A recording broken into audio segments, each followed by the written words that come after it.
வணக்கம் உறவுகளே. திண்ம கழிவகற்றல் பதிவு அட்டை யாழ் மாநகர சபை எல்லைக்குள் ஒருங்கிணைந்த திண்ம கழிவகற்றல் வேலை திட்டம் 2025. இவ்வட்டையை நீங்கள் பெறுவதற்கு செய்ய வேண்டிய விடயங்கள்: தூய்மையான நகரம் வளமான நாடு, கிளீன் சிட்டி பர்பஸ் கண்ட்ரி. யாழ் மாநகர சபையால் நடைமுறைப்படுத்தப்படும் இந்த வேலை திட்டத்திற்கு உங்களது மாநகர சபை எல்லையில் வசிக்கும் மக்களாகிய நீங்கள் இந்த அட்டையை உங்களது வட்டார உத்தியோகத்தரிடம் பெற்றுக்கொள்ள முடியும். 1/1/2025 முதல் நீங்கள் இந்த அட்டையினை பயன்படுத்தி உங்கள் வீடுகளில் சேருகின்ற திண்ம கழிவுகளை அகற்றிக்கொள்ள முடியும். மேலும் இந்த வேலை திட்டமானது மாநகர சபையால் நடைமுறைப்படுத்துகிறது. இந்த அட்டையில் உள்ளடக்கப்பட்டுள்ள விடயங்களாக பிரதான குடியிருப்பாளர் விவரங்கள், பிரதான குடியிருப்பாளர் பெயர், குடும்பத்தில் வசிக்கும் அங்கத்தவர்கள், வட்டாரத்தின் பெயரும் இலக்கமும், பிரதான வீதியும் இலக்கமும், உபவீதியும் இலக்கமும், வீட்டுச்சோலை வரி, வட்டார அபிவிருத்தி அலுவலர் பெயர், தொலைபேசி இலக்கம், தகவல் அல்லது முறைப்பாட்டினை தெரிவிக்கக்கூடிய இலக்கங்கள், ஹாட்லைன் நம்பர் போடப்பட்டுள்ளது, வாட்ஸ்அப் இலக்கம் போடப்பட்டுள்ளது. இதன் மூலம் நீங்கள் உங்களுடைய கழிவகற்றல் தொடர்பான பிரச்சனைகளை தீர்த்து கொள்ள முடியும். மாநகர சபையால் நடைமுறைப்படுத்தப்படும் இந்த வேலை திட்டத்திற்காக உங்களது கழிவுகளை நீங்கள் தரம் பிரித்து வைக்க வேண்டிய கடமைப்பாடு உங்களுக்கு இருக்கிறது, மக்களாகிய உங்களுக்கு இருக்கிறது. உக்கக்கூடிய கழிவுகள், அதாவது சமையல் கழிவுகள், தாவர கழிவுகள் என்பவற்றை புறம்பாகவும் ஒரு பையில் போட்டு நீங்கள் உங்கள் வீடுகளில் வைப்பதன் மூலம் அதனை கழிவகற்றும் உத்தியோகத்தர்கள் எடுத்துச் செல்வார். மற்றது இரண்டாவதாக பிளாஸ்டிக் கழிவுகள். பிளாஸ்டிக் கழிவுகளில் நீங்கள் போத்தல்கள், அதாவது பெப்சி போத்தல், தண்ணீர் போத்தல்கள் போன்றவற்றை வைக்க முடியும். மற்ற பொலித்தீன் கழிவுகள், பொலித்தீன் என்றால் நீங்கள் கடையில் சாமான் வாங்குகிற பொலித்தீன்கள், மிக்சர் பேக்கெட்டுகள் மற்றும் செலவை தூள் பேக்கெட்டுகள் என்பவற்றை வைக்கலாம். மற்ற வீட்டில் காணப்படும் கண்ணாடிகள், அதுகள் 4வது பொதியில் வைக்கலாம். மற்ற உலோக கழிவுகள், டின்னுகள், சோடா டின், பியர் டின்னுகள் போன்றவற்றையும் வைக்கலாம். மற்றும் இலத்திரனியல் கழிவுகள், மின்சார கழிவுகள், உங்கள் வீடுகளில் பாவித்த பழைய போனுகள், பழைய ரேடியோ, டிவி என்பவற்றை புறம்பால்.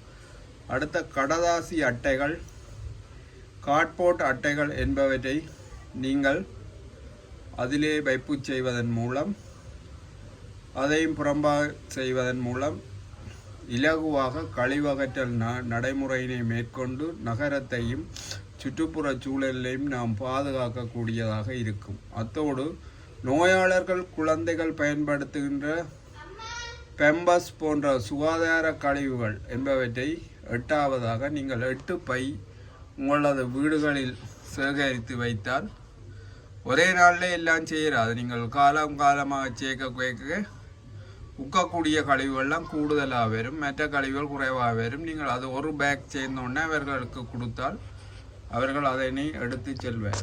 இதனை நடைமுறைப்படுத்துவதற்கு உள்பக்கத்திலே சில விவரங்களை தந்துள்ளார்கள். இலக்கம், திகதி, கழிவகற்றிய நேரம், அந்த 8 வகையான திண்மங்களின் பெயரையும் போட்டிருக்கிறார்கள். அதையும் பார்த்துட்டு அதில் டிக் பண்ணுவீங்க. உங்களோட வீட்டிலேருந்து என்னென்ன எடுத்தது, எத்தனை கிலோ உண்டு. 30 கிலோக்கள் நிற்க மாட்டார்கள். எதிர்வரும் காலத்தில் அதற்கு உங்களிடமிருந்து எடுக்கும் கழிவுகளுக்கு பணம் செலுத்துவதற்கான வாய்ப்புகளும் இருக்கு. அதோட சுகாதார மேற்பார்வையாளர் கையொப்பம் விடுவார். உங்களோட வட்டார அபிவிருத்தி அலுவலரும் அதை கையொப்பம் விடுவார். 52 வாரங்கள் ஒரு வருடத்தில், அதற்கு 52 கொலங்கள் போடப்பட்டு அதிலே டிக் பண்ணி இந்த வேலை திட்டத்தை நடைமுறைப்படுத்த உள்ளார்கள். இதற்கு உங்களது ஒத்துழைப்பு அவசியம் தேவைப்படுகிறது. உங்கள் பகுதி வட்டார உத்தியோகத்திற்கு நீங்கள் ஆதரவு வழங்குவதன் மூலமும், இந்த அட்டையை உடனடியாக பெற்றுக்கொள்வதன் மூலம் உங்கள் வீடுகளில் காணப்படும் கழிவுகளை அகற்றுவதனாலும், வீதிகளில் நீங்கள் போடுகின்ற குப்பை கூளங்களால் அசுத்தங்கள் நோய்கள், உதாரணமாக டெங்கு நோய், எலிக்காய்ச்சல் போன்றவற்றால் மரணங்கள் ஏற்படுகின்றது. இயற்கை சூழலை பாதுகாக்க வேண்டியது எமது கடமையாகும். எனவே நீங்கள் இந்த அட்டையை பயன்படுத்தி 2025ஆம் ஆண்டு தூய்மையான நகரம் வளமான நாடு என்னும் செயற்திட்டத்திற்கு யாழ் மாநகர சபைக்கு ஒத்துழைப்பு வழங்குமாறு கேட்டுக்கொள்கின்றோம். மேலும் மறுபக்கத்தில் குடியிருப்பாளர்களுக்கான அறிவித்தல்கள் என்று வழங்கப்பட்டுள்ளது. பொதுவானவை. யாழ்ப்பாணம் மாநகர சபைக்கு உட்பட்ட குடியிருப்பாளர்கள் 1/1/25 முதல் நடைமுறைக்கு வரும் வகையில் திண்மக் கழிவுகளை தரம் பிரித்து சேகரிப்பதற்கும் கையாள்வதற்கும் மாநகர சபை நடவடிக்கை எடுத்துள்ளது. மாநகர சபை எல்லைக்குள் அமைந்துள்ள வீடுகளில் நாளாந்தம் உருவாகும் திண்மக் கழிவுகளை கட்டண அறவீடின்றி இலவசமாக அகற்றும் ஒரு வேலை திட்டமாக உள்ளடக்கப்பட்டுள்ளது. இதனை அகற்றுவதற்கு நீங்கள் கட்டணம் செலுத்த தேவையில்லை. ஒரு தடவை கழிவகற்றும் போது இந்த அட்டையை குடியிருப்பாளர் சுகாதார மேற்பாளையருக்கு கழிவகற்றல் தொடர்பான விவரங்களை பதிந்து ஒப்பமிடுவதற்காக வழங்குதல் வேண்டும். இவ்வாறு இவ்வட்டை சமர்ப்பிக்க விடாத கழிவுகள் பொறுப்பேற்கப்பட மாட்டார். நீங்கள் இந்த கழிவை கொடுக்க இந்த காட்டையும் கொடுக்கவும் அல்லது கழிவகற்றப்பட மாட்டார். திண்மக் கழிவினை ஒப்படைத்தல். தரம் பிரிக்கப்பட்ட திண்மக் கழிவுகளை யாழ் மாநகர சபையின் கழிவகற்றல் பணியாளர்களிடம் உரியவாறு அகற்றுவதற்கு நடவடிக்கை எடுக்கப்படும். அவ்வாறு கழிவுகள் தரம் பிரித்து குடியிருப்பாளர் வழங்கப்படாத விடத்து மாநகர சபையால் பொறுப்பெடுக்க மாட்டார். 8 பேரும் நீங்கள் 8 கழிவுகளையும் பிரித்து கொடுக்கணும் இந்த காட்டின்படி, அல்லது அவை எடுக்க மாட்டினோம். மற்றது திண்மக் கழிவு சேகரிக்கும் நாட்கள், நேரங்கள், முறைகள், ஏனைய அறிவுறுத்தல்கள், ஆலோசனைகள் தங்கள் பகுதிக்குரிய வட்டார அபிவிருத்தி அலுவலரினால் வழங்கப்படும். முறைப்பாடு செய்தல். திண்மக் கழிவுகளை அகற்றுதல் தொடர்பான நடைமுறைகளை முன்பக்கத்தில் குறிப்பிட்ட வட்டார அபிவிருத்தி அலுவலருக்கு அறிவிக்க முடியும். வட்டார அபிவிருத்தி அலுவலர் உரிய நடவடிக்கை மேற்கொள்ளாத விடத்து முன்பக்கத்தில் குறிப்பிட்ட மாநகர சபையின் ஹாட்லைன் வாட்ஸ்அப் இலக்கத்திற்கு அறிவிக்க முடியும். ஒத்துழைப்பும் முன்னேற்றமும். இச்செயற்பாடு முழுமையாக நடைமுறைப்படுத்துவதற்கு யாழ்ப்பாண மாநகர சபையின் குடிமகன் என்ற வகையில் உங்களின் பரிபூர்ண ஒத்துழைப்பை வழங்கி உதவுமாறு கேட்டுக்கொள்கின்றேன். யாழ் மாநகர சபையின் வட்டார அபிவிருத்தி அலுவலர் உங்கள் இல்லங்களுக்கு திண்மக் கழிவகற்றல் முறை தொடர்பாக ஆராய்வதற்கு வருகை தரும்போது உரியவாறு தகவல்களை வழங்கி ஒத்துழைக்குமாறு கேட்டுக்கொள்வோம். மாநகர சபை ஆணையாளர், யாழ் மாநகர சபை, யாழ்ப்பாணம்.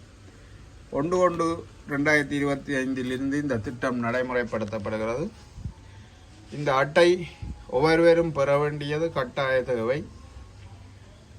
உங்கள் வீடுகளில் உள்ள கழிவகற்றலை மேற்கொள்வதற்கு பணம் செலுத்த நீங்கள் தேவையில்லை. அகற்றுவதற்கு முறையாக பிரித்து இந்த 8 வகையான பொருட்களையும் பிரித்து, உங்களுக்கு அதிகமாக சேராது, உக்கக்கூடிய கழிவுகள் அதிகமாக சேரும். நகர்ப்புறம் என்பதால் நீங்கள் வீதிகளில் வீசுகிறீர்கள், அதை நாங்கள் கண்டும் உள்ளோம். எனவே இந்த செயற்புறையை நடைமுறைப்படுத்துவதற்கு ஒவ்வொரு குடிமகனுக்கும் பொறுப்பு உண்டு. எனவே கிளீன் சிட்டி பர்பஸ் கண்ட்ரி என்ற வரைவிலக்கணத்துக்கு அமைய, அதாவது தூய்மையான நகரம் வளமான நாடு என்ற கருப்பொருளுக்கு அனைவரும் ஒத்துழைப்பு வழங்கி நாட்டில் சுகாதாரமும் சுற்றாடல் பாதுகாப்பையும் உறுதிப்படுத்திக் கொள்ளுமாறு கேட்டுக்கொள்வோம். நன்றி, வணக்கம். இந்த வீடியோ உங்களுக்கு பிடிச்சிருந்தால் லைக் பண்ணுங்க, ஷேர் பண்ணுங்க, சப்ஸ்கிரைப் பண்ணுங்க. நன்றி.